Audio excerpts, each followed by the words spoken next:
Psychology of communication is not a subject, it's a phenomena. और phenomena किसी की permission से तो अकर नहीं होता है, वो हो रहा है। सूरज उगता है, सूरज डूबता है, धरती गोल गोल घूम रही है, बारिश होती है। All these things are phenomenas. आप चाहो नहीं चाहो ये है। वैसे ही साइकोलॉजी ऑफ कम्युनिकेशन है, उसको आपकी परमिशन की जरूरत नहीं है होने के लिए। हम लोग डेली बेसिस पे दुनिया में किसी से भी कम्युनिकेट करते हैं। Those things are governed by psychology. Communication को हम लोगों ने ना क्या किया है, साउंड बाइट पे रिड्यूस कर दिया है। उसको हमने समझ लिया है कि डेटा या इन्फॉर्मेशन यहाँ से वहां ट्रांसफर कर दो, बिकॉज एक तो हम लोग डिजिटल एज में रह रहे हैं, इसलिए भी एक प्रॉब्लम है। दुनिया की जितनी सबसे बेहतरीन बड़ी बड़ी कंपनियां हैं वो सारी वन वे और दी अदर कम्युनिकेशन की कंपनीज है। B it Apple, B it Google, B it Meta, B it Netflix, B it Amazon. Amazon कह सकता है आदमी for the sake of argument कि भाई वो तो ई कॉमर्स कंपनी है, लॉजिस्टिक कंपनी है। नहीं, AWS उसका बिजनेस का सबसे बड़ा हिस्सा है। AWS सर्वर चलाता है। Servers are essential for digital communication. तो कम्युनिकेशन को स्ट्रीमलाइन करने के लिए कंपनीज काम कर रही हैं, they are making ton of money.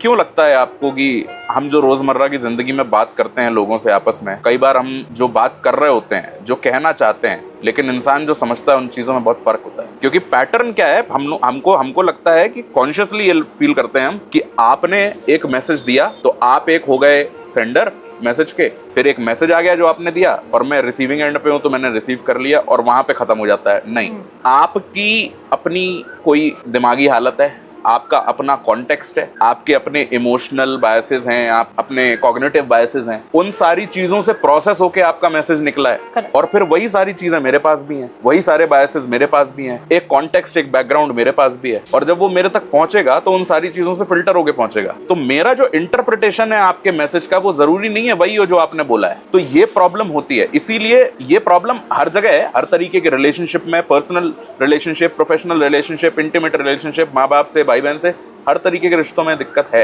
What psychology of communication is about, if you understand this, why the hell we say what we say, why people understand the way they do, ये वो सारे filters, वो सारे जो biases होते हैं, ये आपको कॉन्शियस लेवल पे फील होने लगते हैं कि अच्छा ये ऐसा है। So you oftentimes start reading between the lines, and understanding psychology behind communication is about that. Basically, when you start learning it, when you start understanding it, you get the superpower of reading between the lines.